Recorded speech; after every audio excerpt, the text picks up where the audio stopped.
see what at least a couple of people here. Wow, so many people signed up. Where are they? Yeah, sometimes they're a little late. Okay. Yeah, we can wait a little. Only an hour though, so. I'll give it a couple minutes and then it's still not quite 7, so All right.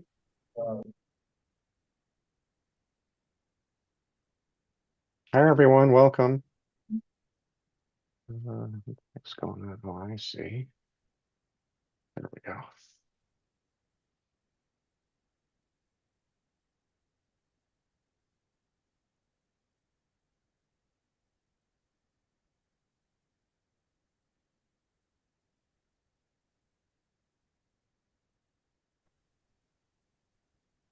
Hi, Mariam. Hi, Oh, Tiffany. uh,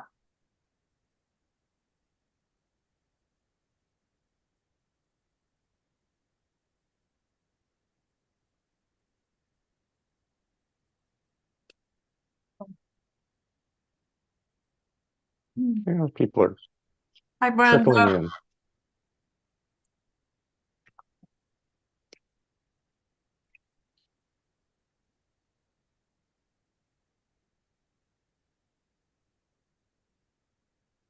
I hope Susan's going to be here. She said she would hope. Okay.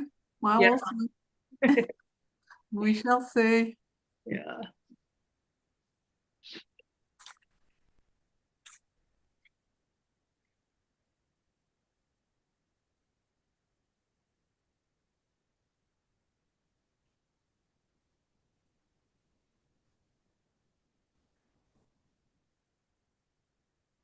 Um,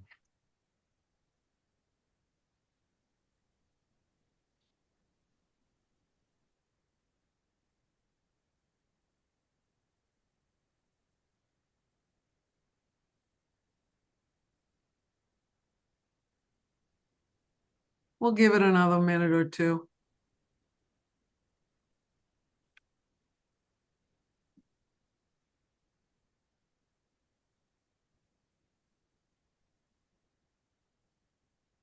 okay.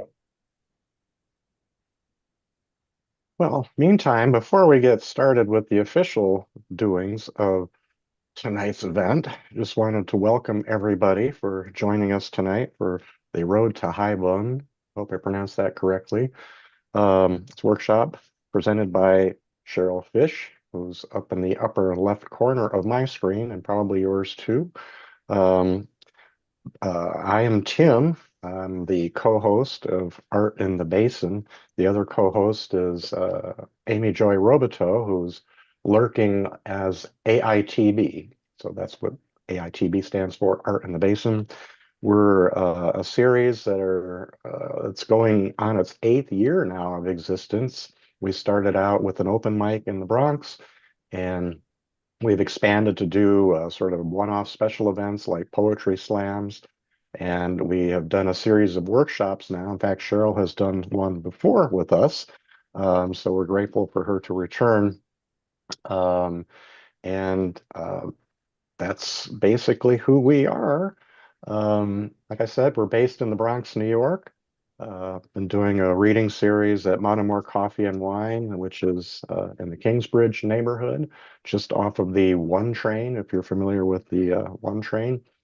And I don't know, I guess maybe we'll turn it over to Cheryl, our workshop leader for tonight and next Wednesday night.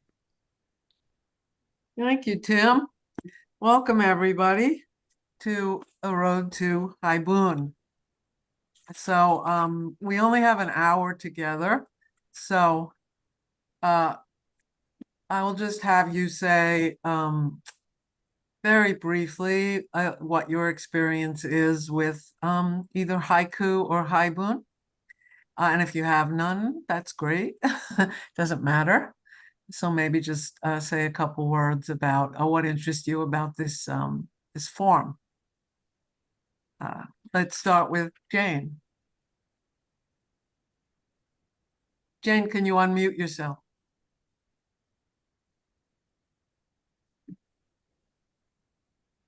Hi, I'm not familiar with Art in the Basin. I just Oh, with saw haiku. something With posted up. haiku.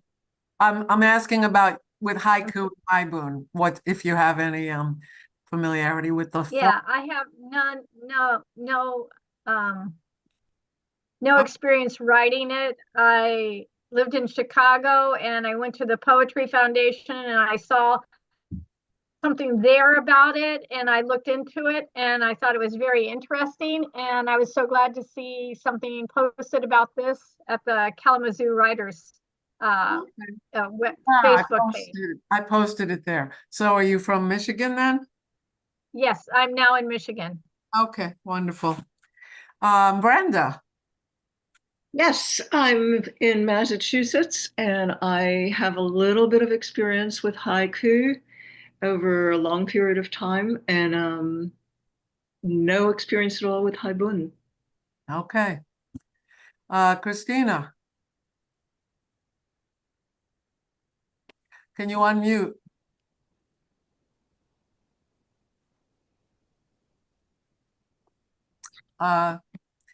Mariam, can you unmute?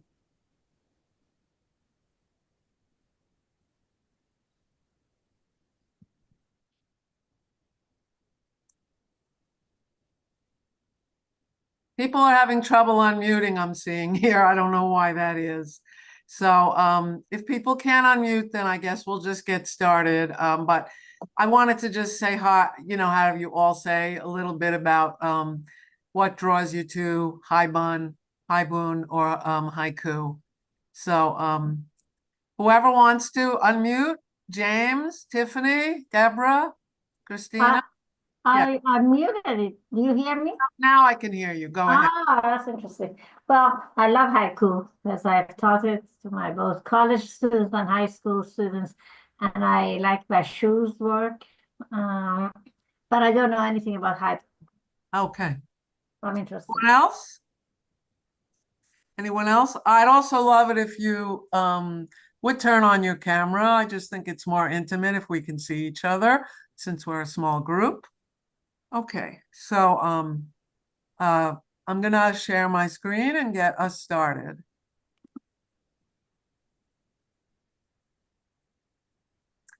All right, so what is Haibun poetry? It's a culmination of prose and haiku. Unlike traditional poetry, the Haibun writes descriptive imagery in the form of prose that evokes a sensory experience for the reader before closing the poem with a haiku. The first recorded use of the word haibun came from the 17th century Japanese poet Matsuo Basho. He popularized the term by incorporating poetry into his travel journals, which is why haibun is considered a journey filled with experience for readers today. The main characteristics of a haibun poem, the subject can vary. However, the prose section is often dedicated to the unfolding of a scene, which could be a memory, a particular landscape, or a special moment. The prose section often contains a few brief paragraphs written in an imagistic style, normally portrays the selected scene in an objective manner, which is why most haibun poems are written in first or third person perspective.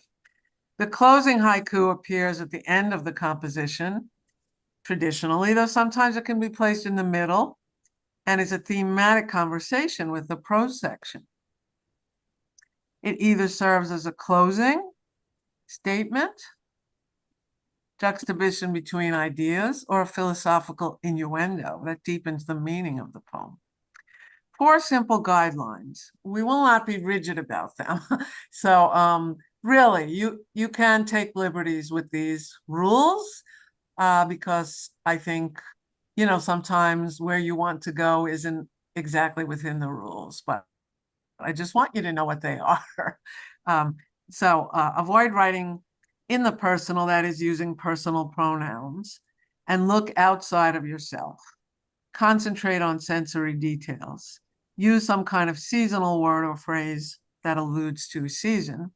Throw in a turn or a sudden change of heart somewhere to create excitement. So this is a sample of Basho's.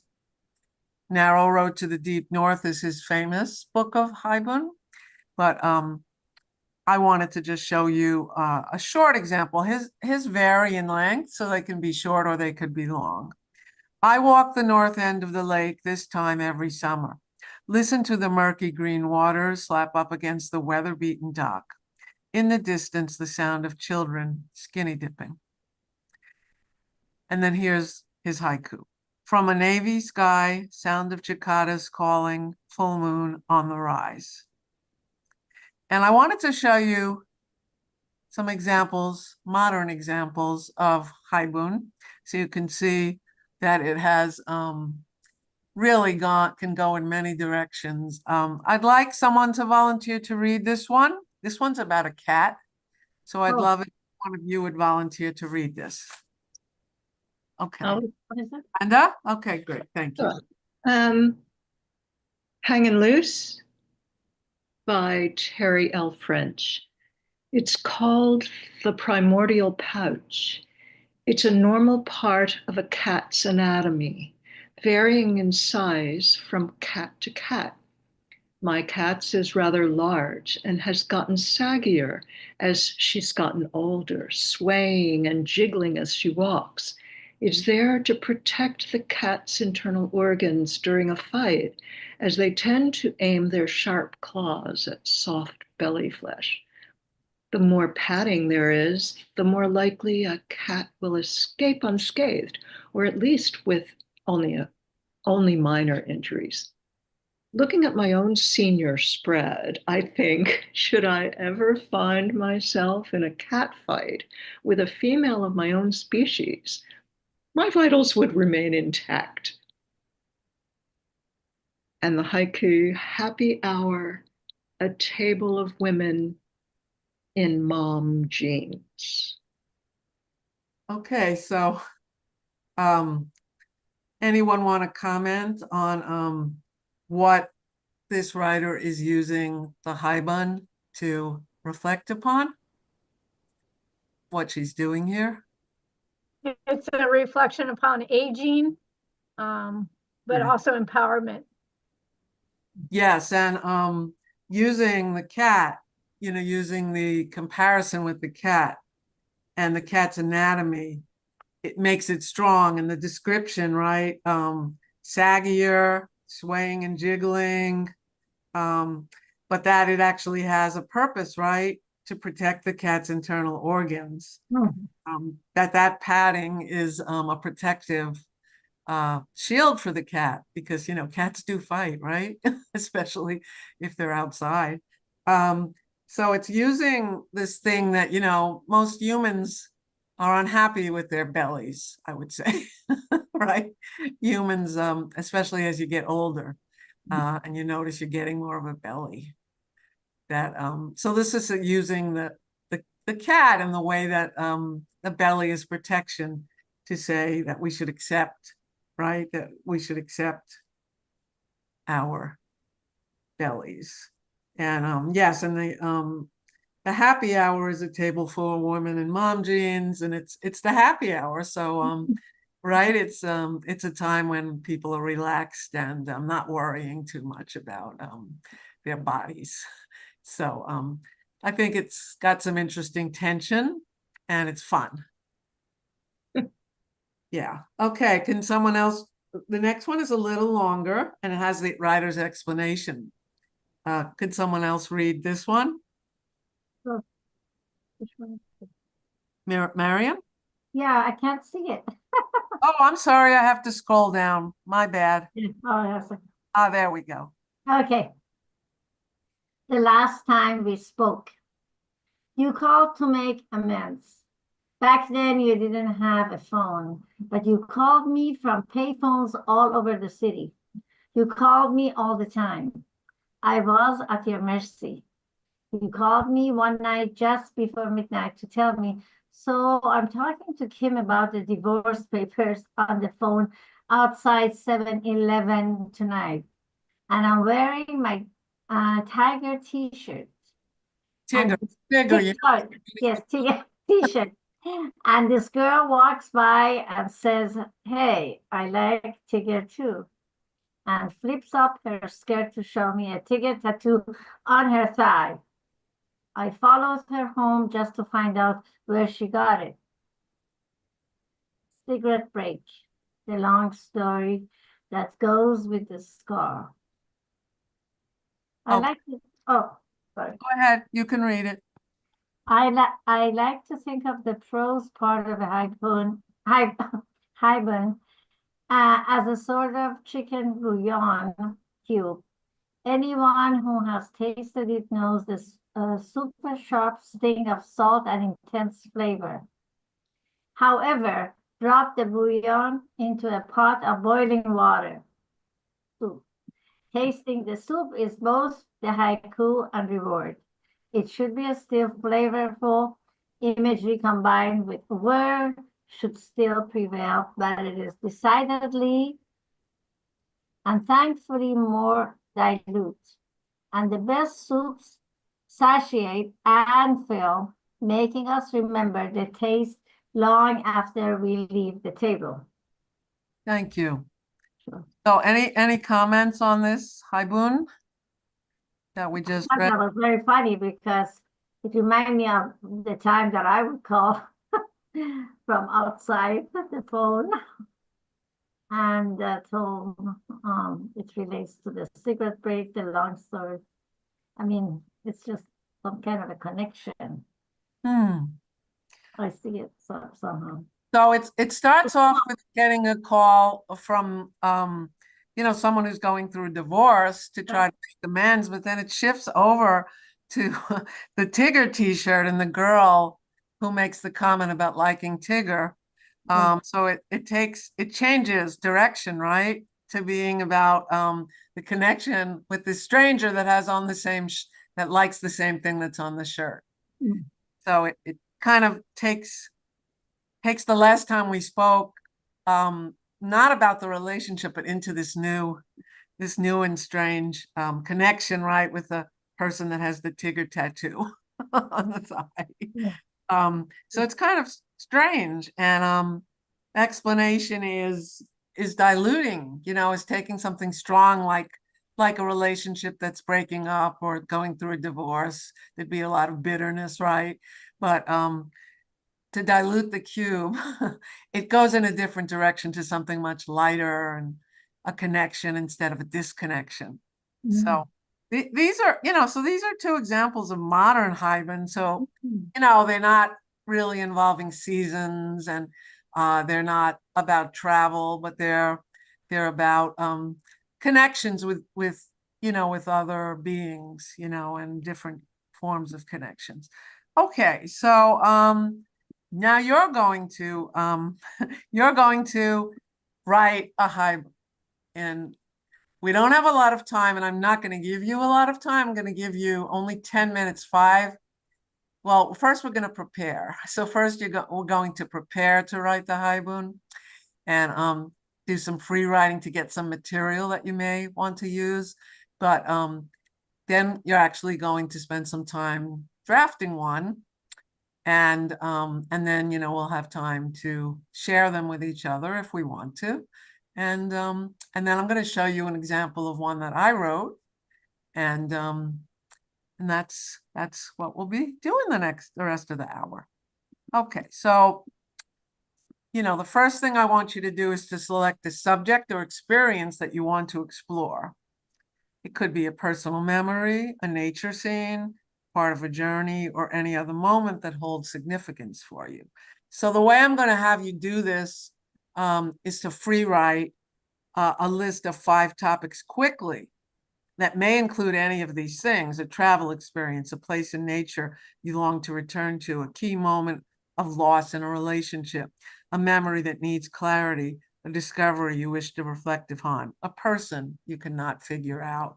Or, as in the examples, if you want to write about an animal in your life, something, connection with an animal or nature, or if you want to write about a relationship that's been hard, but that has been a jumping off point, perhaps. So right now, make a list of, let's try 5 topics. If you can't come up with 5, do as many as you can come up with and do it quickly. Don't think too much.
Everyone have their list?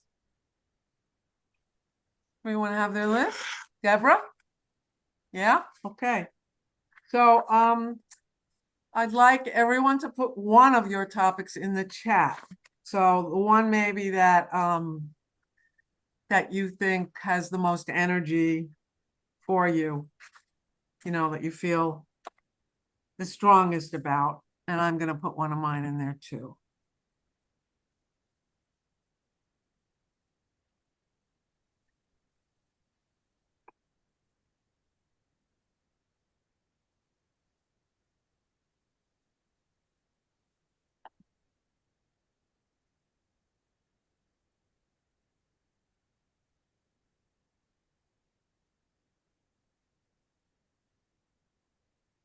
My mother, always a good one.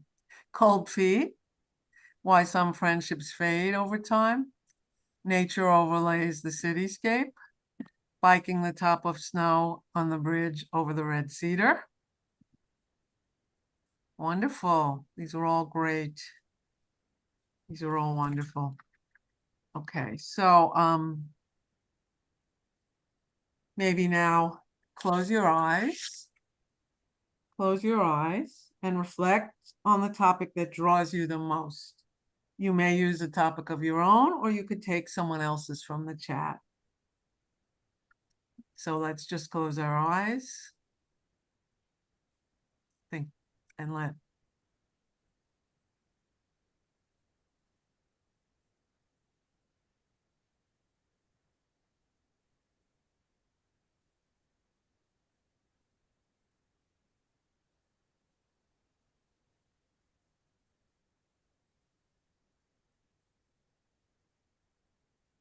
Okay. We have now also my first trip to China. Sinkholes. Wow. These are great. Okay. So if you know which one you want to work with, take a clean sheet in your notebook or a piece of paper. I recommend that you do this in longhand. Just because I think it's like a more freeing, organic way of writing something fresh. But of course, if you prefer a keyboard or a screen, that's up to you. So write your topic on a clean sheet, and the first thing you're going to do is try to write the prose part, the prose passage that describes your chosen topic. Focus on sensory details, vivid imagery, and emotional insights. So focus on sensory details, images, and emotional insights. So by sensory, we mean using all the senses, not only the visual, but hearing, touching, smelling, tasting, those sentences can be very powerful in writing. Okay, so I'm gonna give you 5 minutes to work on the prose. Once you know your topic, just give yourself permission to see where it goes and try to write in a prose style, whatever that means to you.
Okay, that's 5 minutes. I know it went fast. Okay, the next part is to do your haiku, is so to distill the essence of your prose into a haiku. The haiku should complement the prose, capturing a fleeting moment, an emotion, or a reflection related to the topic. The traditional structure of the haiku with 3 lines, 5-7-5, but would you like a review of haiku? Would you like a review of haiku? I shouldn't assume that everybody knows haiku, so I'm happy to review haiku. Is that helpful? Yes? Okay. So, traditionally, again, haiku alludes to a season, but as we've seen in the modern examples, not everybody does that. Here's another one from Basho that does include a season. Clouds will separate the two friends after migrating wild goose's departure. So loosely, here are the rules for haiku. 3 lines, 17 syllables in total. First and third lines have 5 syllables and the second line has 7. But some of the samples we read didn't necessarily keep to that. Haiku is usually unrhymed. You don't have to use punctuation in haiku. There's no particular meter to follow. Haiku traditionally focuses on nature, but can include themes and humor. Haiku often includes a kigo, a word or phrase that places it in a particular season. Haiku traditionally includes kiraji, or cutting word, which creates a pause or break in the poem's rhythm. Again, you don't have to do that. Juxtaposition. Haiku often features a juxtaposition of 2 images. And I'll just show you a couple of modern haiku here. Above my door, the wasp enters the hexagon, Jeffrey Ferrara. Small town pool hall, racking them up again, the army recruiter, Frank Higgins. Saying more than I should, hard lemonade, Tia Hayes. Campfire sparks, teenagers slip away, Kelly Sargent. So that's just a few examples. So if you now want to take 5 minutes to work on your haiku. So even I understand that you may not have finished your prose section. I expect that you probably didn't. But based on what you've written so far, try to come up with a haiku that you think goes with it. Okay.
Okay, how's everybody doing?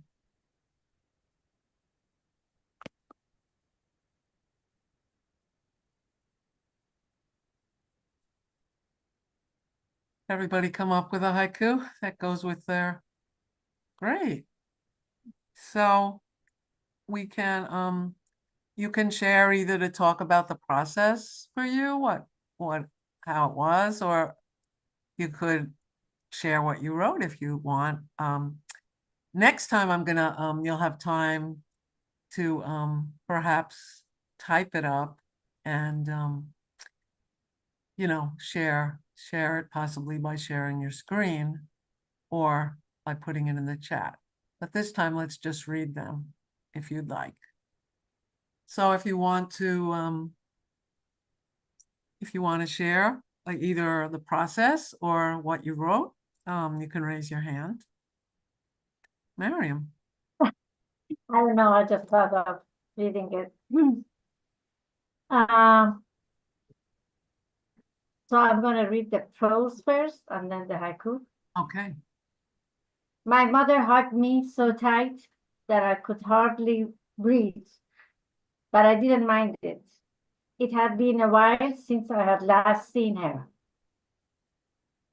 Her bosom smelled like orange blossoms that were in our garden. Oh, how I missed her touch, and I would pay the world to get that touch back. Nice. Could you read the haiku part again? This wasn't a haiku, this was just the prose Oh, part. can you read the haiku now? Yes, I will read it now. My mother's hugging, her sweet orange blossoms bosom made my world. So you started with the haiku. No. I read the prose part. It didn't mean. You also said the orange blossom in the prose part, right? Oh, I shouldn't say that? Yes. I mean, I'm not going to say you should or you shouldn't, but I think generally you don't want to repeat the same thing Okay. differently to express the care. I mean, it's a wonderful image, the orange blossom. I love it. But maybe I wasn't sure actually. I wasn't sure. I just find another way to express the sentiment that you're trying to show, right? Okay. Or another metaphor or another detail of something. Can it be her sweet smell? And you can decide if you want to switch it in either the prose part or in the haiku part. Okay. Oh, okay. So I could say my mother hugged me so tight that I could hardly breathe, but I didn't mind it. It had been a while since I had last seen her. Her sweet smell, instead of saying the orange blossoms. You know what I mean? Well, I would, I would work on the haiku separately and like as a way to conclude maybe, or make a statement about what, additionally about seeing your mother again. What happened? What did you feel? So it's like a reflection upon what you wrote in the prose. Oh. Yeah. And it could be in a different direction. Maybe it could be about the different aspect about your mother. It could even be about something that you don't like about her, because every person has their pros and cons, right? No, I thought that the haiku was related to the prose part. It is related. It should be related, but it also should be kind of like a conclusion or like a final statement. I see. It's at the end, like it is in this form traditionally. But sometimes people, the one I'm going to show you that I wrote, I have a haiku at the beginning and at the end. So, we can take liberties, but the point is that you use the brevity of the haiku to kind of summarize and tighten the prose part. Because since it's so few syllables, you don't want to use it for words that aren't, you don't want to use it for like mundane words like the or basically you want to try to avoid those in the haiku, I would say. If anybody has put words like that in the haiku, I would try to avoid that. Thank you. The orange blossom's fantastic. So make sure that's in there. Either Either in the prose or in the haiku, it's got to be in there. Because I can see that and I can almost smell that, it's just a very powerful description. So it's great. Thank you. Brenda? Sure. The initial image was a dog lost in the snowstorm. Okay. And this is a bit rough. Oh, I would expect that because you didn't have much time. Yeah. So here's the prose part. Orange, yellow, scarlet leaves pass still as death. Suddenly, a gust of wind um, carries through the air, flies through the air. The animal, an animal, oh, through the air, colorful dry flakes as an animal, the mangy lost black and white terrier, whining a bit, wanders homeless, hungry. Minutes like hours, wind beginning to howl, wolfish, gusting to hurricane strength in the darkness. Whiteness, wetness is falling silently. She limps slowly.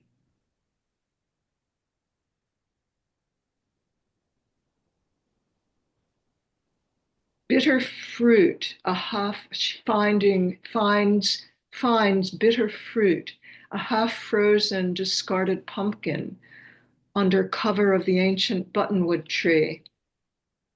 A stranger appears, lit by light of stars.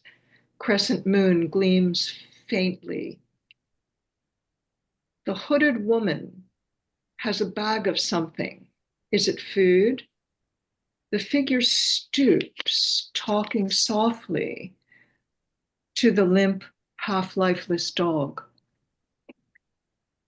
Dark, and then that's the end of the prose. The haiku then is dark starlit figures, unlikely friends, touch, pause. Peaceful, wet snow falls. I love the touch pause. That's great. Thank you. What was the first line of the haiku?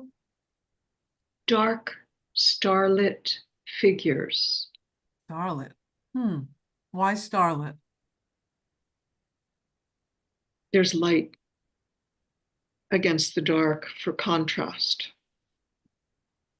That word starlit confused me a little. But otherwise, the rest of the description was very vivid and could really feel how much the dog was struggling and how great it was that this woman appeared. I assume she was going to help the dog in some way. We don't know, but she was either going to feed it or I don't know if she was going to take it home. There's a lot of people that help stray animals. There's definitely people that do that. But just such a bleak situation that you described so beautifully. Thank you. I had some other images like bloody paws, thinking, I don't know, visual.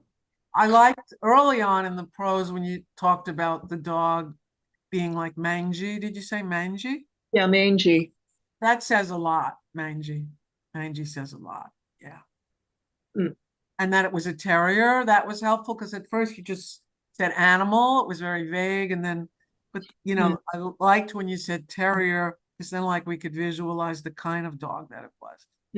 Yeah, it was kind of gradually, the image was getting You may more. want to make it specific right away. That's up to you, I because would. generally the more specific, the Mm. better, because then we have, then we can see it and understand it through through the description, Thank you. Anyone else want to say anything? You can also make a comment on each other's writing. That's fine.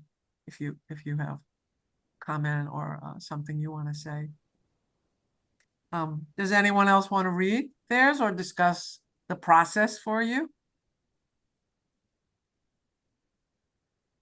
Don't be shy. Oh, great. Jane.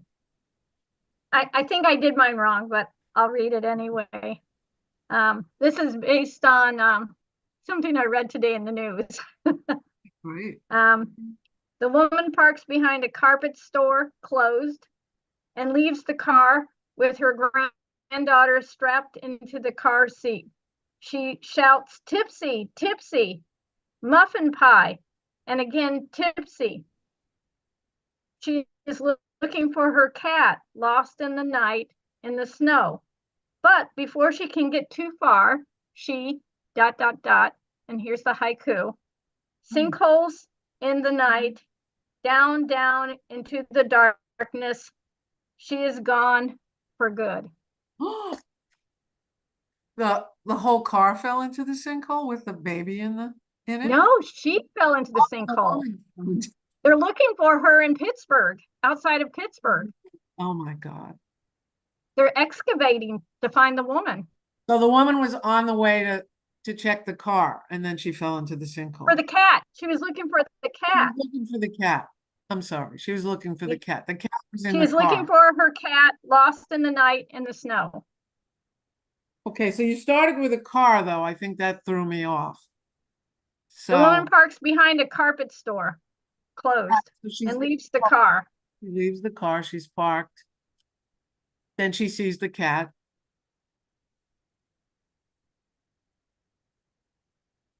She doesn't see it. She just calls for it. But how does she know it's missing? Because it's not in the house. She went to look for it. All right, so I think you need to make it a little clearer. Like it's a little unclear, the prose part. It's a little unclear. Like the connection between the why the car is by that store, why that's important. You know, it's not, what's important is that she's trying to find her cat, right? So maybe I would start with the or maybe you should start with something where the she notices the cat's not in the house, or the cat usually comes in and it didn't come in at this time. You know, so then she needs to, you know, she thinks, where could it be? And she goes to look for it. It escaped her car.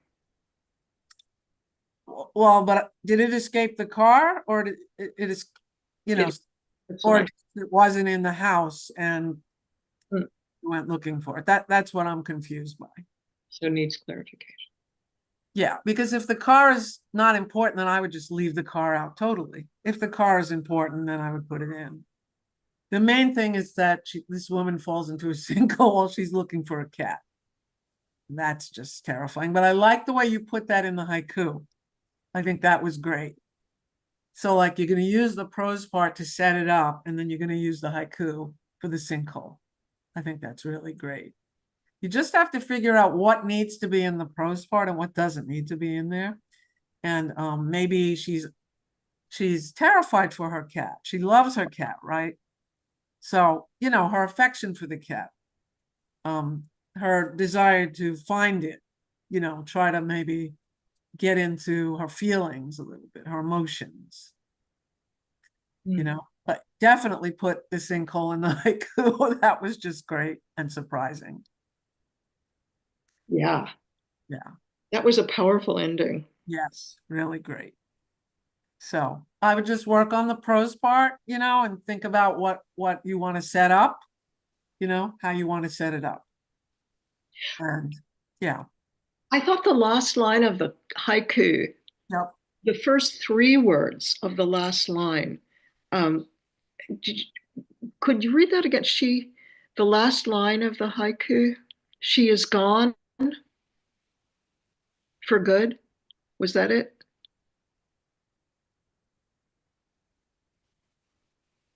Do you want to answer that, Jen? Yeah. Jane? I'm sorry. Brenda asked you a question about, well, Brenda asked She you. asked me, is the last line, she is gone for good? And I said, yes. Okay.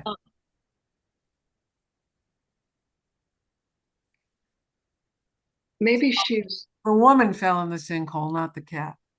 yeah, Right? I wasn't sure about that either, the clarification. So the first, Cheryl, the first part, the prose part, that's telling a story. Yes. So Yeah. that's story narrative and Yes, but it could use poetic techniques like the samples we yeah. very good description, had very vivid description and you can use metaphor. So the prose part could actually have a lot in common with a poem, right? Because, using metaphor, using description, you could even write it in a poetic line if you want to, if you feel more comfortable, uh, Or stream of consciousness even. yeah, you could for sure.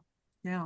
And then the haiku, which the examples were all the like 5 7 5 syllables. 5 7 5, and it's usually in 3 lines. Yeah, 3 lines of Three five lines, syllables, five, 7 syllables. 5. It's set off. It's Mhm. set off from the prose part. Yeah. It's set off. And then that kind of crystallizes or condense or And like makes the final point. yeah. Even, or, summary or concludes or can twist. Like I think Mm. Jane's is going to be the twist that this person is looking for something lost and then she ends up getting lost. Mhm. Right? That's the irony. That was a great irony of that It's a great irony, and that's why it's so effective. cat and the woman. Yes. Did they, and your question, yeah, it was like, well, she fell into the sinkhole, but did the cat fall in too? Or we don't know. I assume the cat is still lost. Yeah, that's probably true. But the cat probably survived, has a few extra lives. Jane read it in a newspaper article. So, but the thing is, when you're writing, you can take liberty. So you could base it on something you read, but you can change things, make it any way you want it to go. That's the beauty of creative writing. It's partly, your imagination can go where you want it to go. And this is based on a true story, Jane. You read it in a paper. It just happened. The woman's still in the hole. The woman's I in think the she's hole. So, you usually you hear about sinkholes in Florida. This one is in Michigan. Chicago? No, it's outside of Pittsburgh. Okay, so Pennsylvania. Okay. So Ah, the Pennsylvania sinkhole. well, I lived in Pennsylvania a long time ago in Pittsburgh. They had a lot of potholes then, but they Well, didn't. they had mining, so many years. There's Yeah, mining really. And now there's sinkholes. Oh, can happen. So I love it. I think it's great. I think it's even great. You can write more than one, Jane. You can write a whole series of them. yeah, really.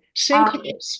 One of the people that was supposed to be here tonight, but she had trouble getting into the Zoom, Eileen Kennedy, she's writing a whole series of Haibun.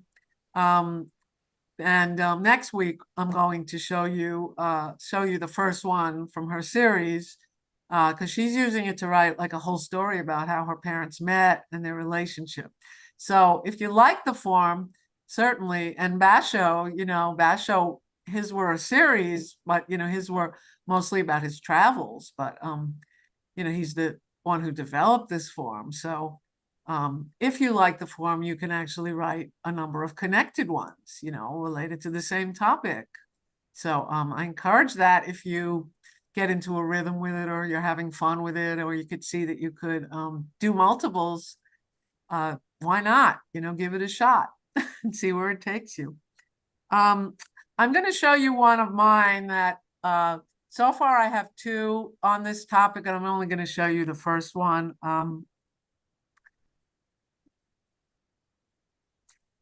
And it is based on travels.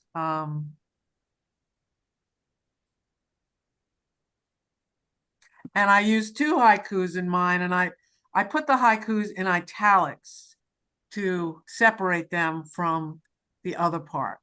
And it's based on an island in the Baltic Sea where I spent a month at an artist residency and reflecting on my interest in species migration. So I am interested in species migration, which is something that's happening all over the world with climate change. So species that didn't normally show up in one place are now showing up, and it affects everything, it affects all other species. Like at least where I live in New York City, we had the lantern flies last year. I don't know, the rest of you who are from New York remember them, the lantern flies. They were an invasive species that just showed up, and they were still around this year, but not as much as last year. Okay, so this is called Map of Maps. 1, Corpo. Archipelago between Finland and Sweden, out at sea we drift. Uncharted, rocky, sailors navigate thousands of islets and skerries, but when a black viper swims by the rocks where humans love to float, and blue algae appears close to the shore, can we map such appearances? Create tables for species shift? A tin can pack of cars zips off the yellow fin ferries. Don't hurry through these islands. Consider midsummer, holes, eider ducks, wooden boats. UNESCO Biosphere Reserves appear as blue dashes on our sea atlas. Map, wade where I wander. Greet plant life. Fear keeps us awake. Islets by islands, outer harbors we behold, wavy, elusive. So that's the first verse of a Haibun that I've been working on based on this island between Finland and Sweden where I was at a writing residency last summer. Beautiful, Cheryl. Thank you. Really beautiful. So you could see that I use the haiku to try to summarize, but also say something different, like wavy and elusive. You wouldn't think of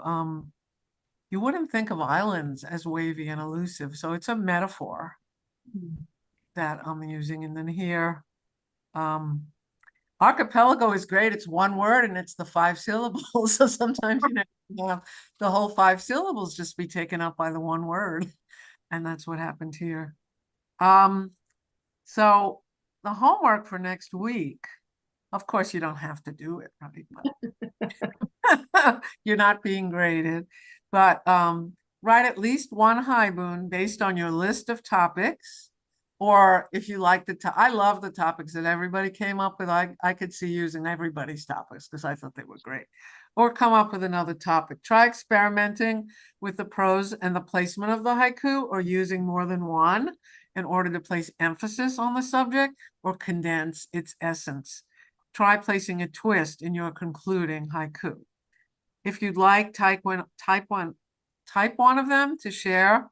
I'm not sure if you'll be able to share your screen, but if you email yours to me, I can put it in and then I can share it. So this is my email address here. So if you write one during the week and you want me to share it with the group, I'd love that. So just email it to me. And if you want to explain it, you can, or if not, when we're in the Zoom next week, you can talk about it if you'd like to. Okay. So Do we have access to these notes after yes, I'm going to the save Zoom call? So yes, I'm going to save them in the Google Doc, and you'll have access to them. Everyone will have access to them, and you can go over them, and because time goes fast when you only have an hour, and feel free to to review them. And so that's my Gmail account, tribecagal312@gmail.com. If you need to send me anything or ask me anything in the week between sessions, and I will be putting the notes in after I get off with you. I'm going to put the notes into the Google Doc, and you all have access to that. Okay, any more questions or comments, or anything that you didn't get a chance to say that you want to? You can put it in the chat if you don't feel like speaking, or you can just unmute yourself and speak. So my question is, so we can have like 2 haikus, one at the beginning before we write Haibun, and then another one at the end. I mean, as you see, I did that. Yeah, that's what I saw you. Like I said, the traditional form is the traditional form, but why not experiment and do something non-traditional? Also, my Haibun was written almost like a poem, so my prose Yeah. part was more like a poem than prose. So that's how I did that one. Tonight I just started a new one based on my topic of friendships that fade. And this one I think is more prosy. So, they can be different depending on what you're doing, and what that one is. So the one about your mother, yeah, Miriam, try different things with it. See what feels right to you. Take liberties by all means. I see forms as just guidelines, there are some people like with sonnets, there are modern sonnets that have no rhyme scheme at all, even though the most famous traditional sonnets had very strict rhyme schemes. There are tons of poets that write 14-line poems that don't have the rhyme schemes. So why not? Anyone else? Any questions? Okay, so make sure you come back next week, same time, same place. If you write more than one, that's fantastic. Just have fun with them, experiment with them, and but definitely I'd love to see them. What you worked on over the week, and I'd love to share them. And then I'm going to give you some other prompts next time, and we're going to look at Eileen's the first one in Eileen Kennedy's, because like I said, she's writing a whole series of them about her parents' relationship and how her parents met and their relationship, which is a nice way to deal with like a big topic like that, is to do it in a series of Haibun. All right, so I have a question. Do I go back to Eventbrite to sign up for next week's, or can you just keep me in the email? Amy, I didn't want to thank. I only signed up for this one. Okay, Amy Joy, are you there? I'd like the administrator to come on and tell you, because she's the person. She can tell you what to do. Can you please repeat the question, Jane? Do I go to Eventbrite to sign up for the? I'm sorry, we talked over each other. If you have registered for this, I automatically put you on the roster for next week. So feel free to join us then. Okay. You don't need to go through Eventbrite. Not at all. You are on the roster. You're on the roster, so you get an email from AITB. Amy Joy sends it out. She's our fearless leader, and she sends it out in an email, and then you just click on the Zoom link and you're in. Right, everybody? So you don't need to go through Eventbrite. Even though you originally signed up with them, she has you all enrolled for the second session. Okay, so I want to thank Amy Joy and Tim. Yeah, thank you, Carol. Tim, are you going to close this out? And Yeah. Tim, I want to hear your Haibun next time. Oh, well, yeah. I mean, it was very prosy at the beginning, so I'm going to work on that during the week. Tim is a prose and poet, so he's a prose writer and a poet. So I like my haiku, though. Great. Yeah. Anyway, thanks so much, Cheryl, for spending time with us tonight, and all the participants. Share it next time, I hope. Send it to me, or share. You probably can share your screen because or maybe you can't. I don't know. Well, Amy Joy can probably turn it on for everybody to enable them to share. I mean, I think that's one of the options. So, Amy Joy, can you do that for next time? I'd be happy to. So that way you don't have to send it to me. Just type it up. Everyone know how to, on your computer or your tablet, whatever you're using for the Zoom, close most of the tabs, but put your poem in one of the tabs. And then if you go to share, which is this green button down here, it shows the windows that you have open, and then you can click on the one with your Haibun poem and hit share, and then it should be sharing your screen. But if you have too many windows open and too many files open, sometimes it doesn't have the file you need. So that's why you should close most of them when you come to the Zoom next week. And make sure the one you want to share is open in a new tab. And then you'll be able to share it. Okay, so it's a little bit of a technical thing. At least that's how it is for me. Cool. Well, thanks very much again, everybody, for taking Oh. part tonight. We really look forward to seeing you 1 week from tonight, 7 p.m. Eastern time. And we'll